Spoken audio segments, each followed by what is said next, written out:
ทนกระแสบ่ไหวครับรถจากบ้านเกือบ10กิโลมากินกล้วยทอด9นิ้วสไตล์เวียดนามทอดใหม่ๆกรอบนอกนุ่มในซึ่งเพิ่นก็เว้าลาวบ่เป็นเอาละเฮาไปมื้อนี้ต้องเอาล่ามแปลภาษาไปพร้อมแล้วแหละไปเบิ่งกันว่าสิเป็นแนวใด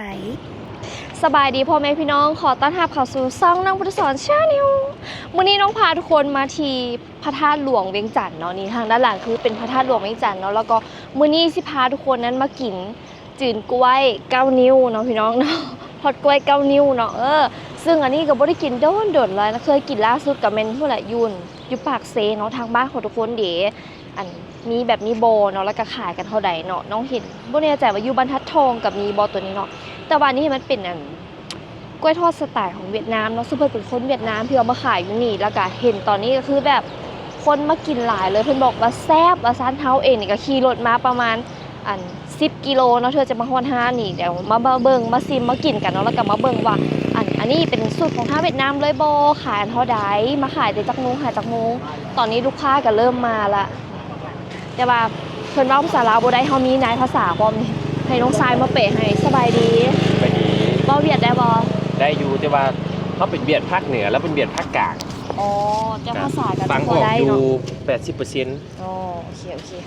สบายดีมากินดูบ่เอ้ยครั้งแรกไม่เห็นมาแต่แสเห็นอยู่ TikTok บ่เลยเข้าใจใช่กิน TikTok เนาะ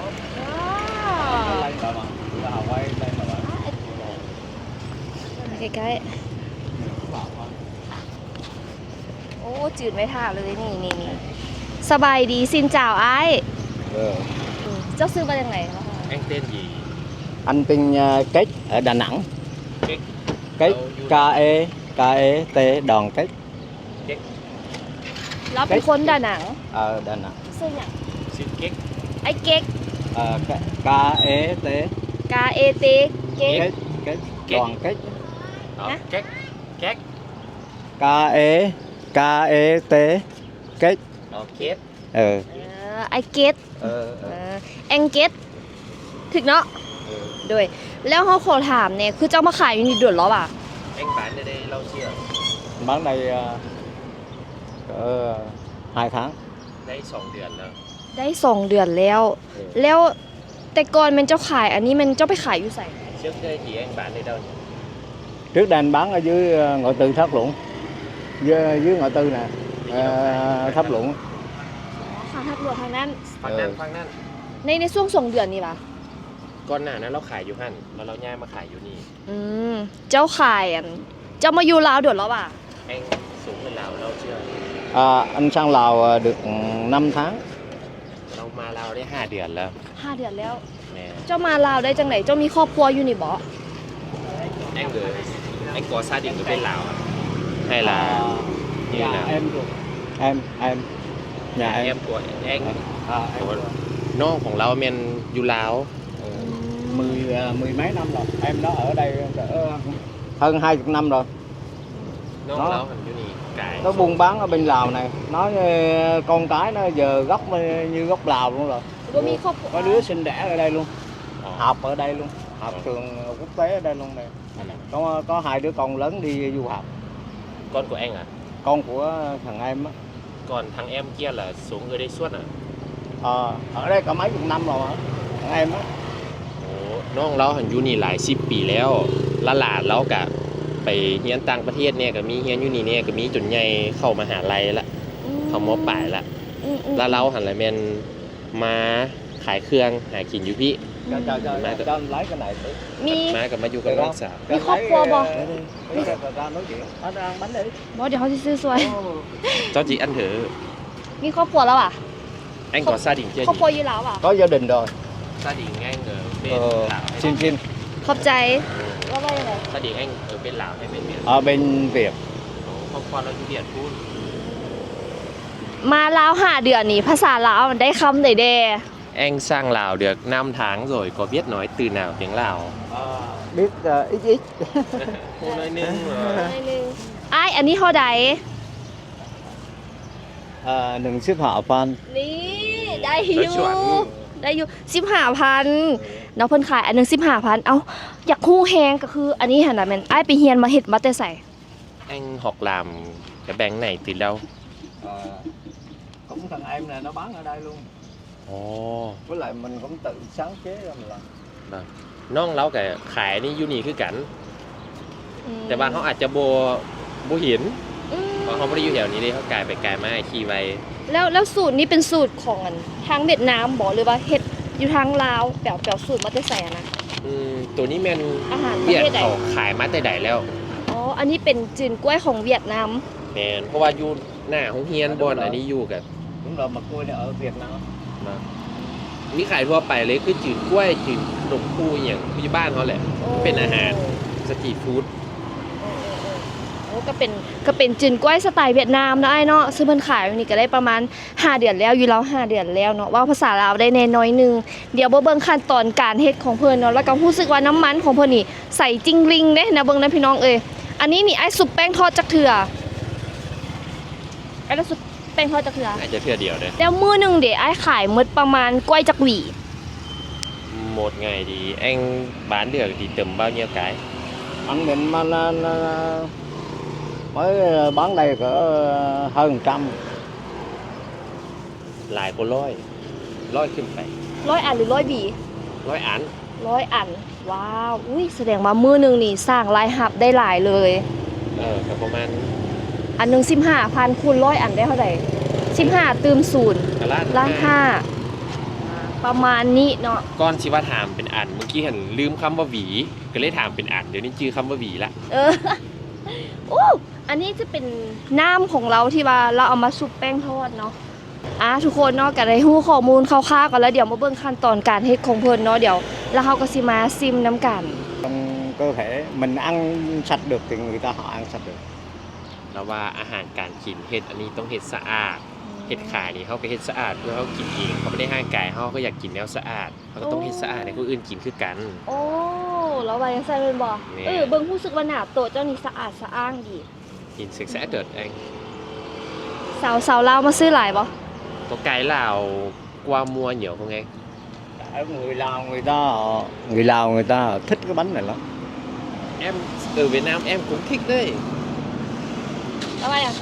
แต่ว่าคนลาวก็มากินหลายอยู่ อันนี้ก็เป็นสูตรของทางเวียดนามเนาะคือที่ใส่บักงาเห็ดกล้วยแปะๆโอเคอ่ะเดี๋ยวมาลองเบิ่งขั้นตอนการของเพิ่นเฮ็ดเบิ่งเนาะอันนี้จักนิ้วนี่อยู่ไทยบรรทัดทองน่ะเป็น9นิ้วอันนี้จักนิ้วพี่น้องน่าจะ9คือกัน Càng sạch càng nào là càng tốt. đúng rồi anh ạ แต่ว่ายัง แล้วว่าแห้งสะอาดหลายเท่าใดแห้งดี อ๋อ เครื่องขาย ไอ้เก๊กเนาะเอาสิไอ้เก๊กเนาะ เกส เกตแองเกต Cái ở Đà Nẵng คนดาหนังอะเนาะ แมน phát dài. เข้าใจเดี๋ยวมาซิมเดี๋ยวเขา ก่อนกล้วยแก๊กแดงลาว เอาซิมมา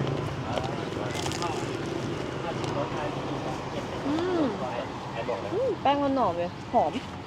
กรอบนอกนุ่มใน เป็นบอก นี่เบียร์ก็เป็นแบบนี้บอก แมนยูเวียดกับแบบนี้แหละ มันจะมีความกรอบแล้วก็ข้างในมันจะเป็นนุ่มๆหอม แป้งเรากรอบบดตกเลยท้องเสียงมาทุกคนอันนึง15,000 กีบค่ะ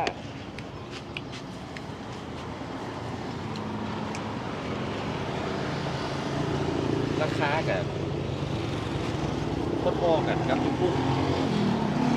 มันบอก ๆยื่นกัน Ăn หน่อย cái เดียว cảm nhận đấy. Phát biểu ra cảm tự. Sao? Có nghĩa là ăn cái bánh phát biểu cũng sẽ như thế nào. Nếu mà nó không ngon thì mình nguyên liệu. Ở đây không có. เพราะว่าเรามาชิมเมืองไว้แค่บอ Thôi xe con. แซ่บ แล้วอีกจักหน่อยอีโบโดนนี่แล้วเสียน้ำเข้าน้ำตาลเนี่ยน้ำตาลเข้ามาอาจจะเป็นเพือกถ้าชื่อประเภทน่าจะมีเพือกไม่อย่างงำเข้ามาซึมเลย อันนี้เคยกินแต่อันน้อยๆเนาะแต่วันนี้เราเฮ็ดอันใหญ่ๆแบบใส่ทะลักแน่นๆเลยเนี่ย โอ้พวกเป็นแปรพิษแล้วว่าอุปกรณ์ที่การเฮ็ดพวกแป้งพวกอย่างนี้แม่น้ำเข้าไม่จำเป็นน้ำเลยมีกล้วยชื่ออยู่บ้านเขา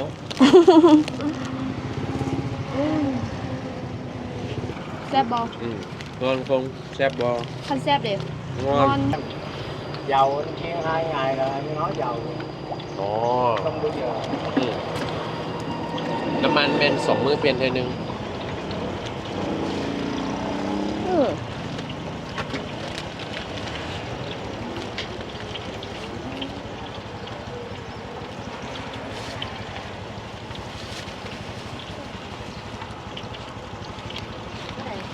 đừng cái vào quá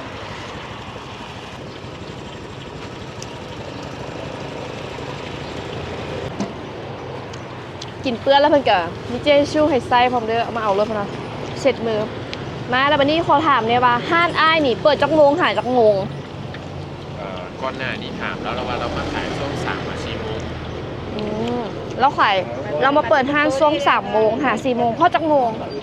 จนกว่าจะเปิด 8 โมง 8 โมงกันบ่ 8 โมง 3-4 โมงจนฮอด8 โมงกว่าเมื่อแล้วกับเมื่อ อยู่บ้านก่อนบ้านทัดประเทศค่ะ4 โมงแล้วออกมาดิ โอ้ ได้บ้านค่ะแล้วมา2 โมง มาทุกมื้อเลยบ่ แต่เมื่อไหร่เราเมื่อยเราก็พัก นะ เรารีวิวหลายแล้วยังคนถูกหลายเราจะเป็นวินเป็นระเบิด นะ ต้องทำคนถูกแพ้เราจะเป็นวิน เป็นบ่ช่วงเด็กคนหลาย เรื่อง6 โมง 6 โมงกันบ่ 7 โมงแต่ว่าคนหุ่มเต็มแล้ว เฮ็ดน้ำจนบ่ทันพุ่นเลยเนาะ คนแต่ว่าอ้อมล้อเราเต็มหมดเลยนะ อืมแซ่บๆหอมงาด้วยนี่เห็นบ่ทุกคนใส่เป็นงา có đòi thá chưa tới nó đầu không chua được nước โอ้ยผิด2 หัวมันจีนต้นพร้อมเรื่องแล้วก็มันชุบแล้วก็จีนอีกพร้อมเรื่ อื อง ม มีลูกไข่อ๋อใช่ไหม เนาะห้านเพิ่นก็จะขายอยู่หน้าตลาด ขายอยู่หน้าท่าหลวงเนาะนี่ตรงกันข้ามกับอเมซอนนี่เลยเนาะสวนสาธารณะหนองสะพังแลนด์ตัวนี้เลยเนาะเทมจอแอม ให้ไก่ ให้ไก่ แม่ อ๋อ เพิ่ม เอาไป น้ำมัน ฮอนๆเนาะเอาตัวเย็นก็ได้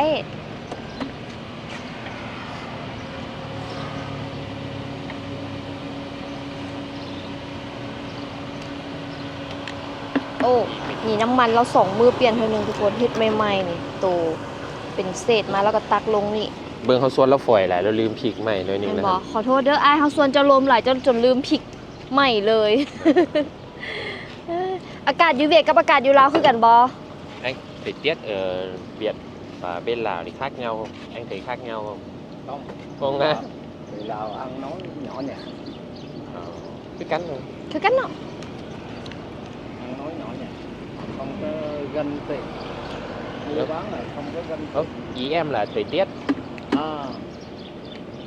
thời tiết ở đây nó oi lắm ha อุ๊ย sorry thời tiết thôi mình nó thay đổi em thấy bên Đà Nẵng bên Viêng Chăn thì giống nhau Đà Nẵng À. sạch อ่าของซื้อของขาย เอาไปโลด quán bán quán hả bán vợ quán không may mắn đi các bạn chạy อ่า đấy chứ nói lại cho Đừng cho anh à cái bán cái mua อ่าแองเด้ tiền nhá โอ้เราเอาตัวฮ้อนให้กินเลย ตอนนี้กะซื้อกลับบ้านไปพร้อมเนาะพี่น้องซื้อไปเพิ่มอีก2 อันอันหนึง15,000 กีบเนาะถือว่าราคากำลังน่าหักเลยเนาะผู้ใดอยากกินกล้วยทอดแซ่บๆสูตรเวียดนามกับมากินได้เด้อไผมารอแบบแถวท่าหลอกท่าหลวงนี่ก็มาอุดหนุนเพิ่นได้ไผมาเที่ยวลาวกับมาซิมเด้อพี่น้องเอ้ยแล้วก็อยู่ทางด้านในเนาะก็จะมีตลาดกลางคืนน้ำเป็นตลาดของกินซุกอาหารลาวๆเฮาเลยแหละเดี๋ยวจะหน่อยสิพาไปรอซิมรอกินเนาะแล้วมื้อนี้ก็สิได้ขอตัวออกไปลบคมกันเพราะว่าแดดร้อนๆนะพี่น้องเอ้ยก็ขอบคุณทุกคนที่เข้ามาติดตามรับชมแล้วก็ขอบใจอ้ายเพิ่นหลายๆเนาะเพิ่นเอาให้ซีม3 อันเวลาอันนี้ก็สิบ่เอาเงินนำเอาโลดอ้ายเอ้ยของซื้อของขายเนาะอ่ะสิได้ขอตัวไปก่อนต้องขอบใจล่ามแปลภาษาหลายๆเนาะปารณีสีดาแวงบ๊ายบายบ๊ายบายอ้าย rất là เข้าใจไป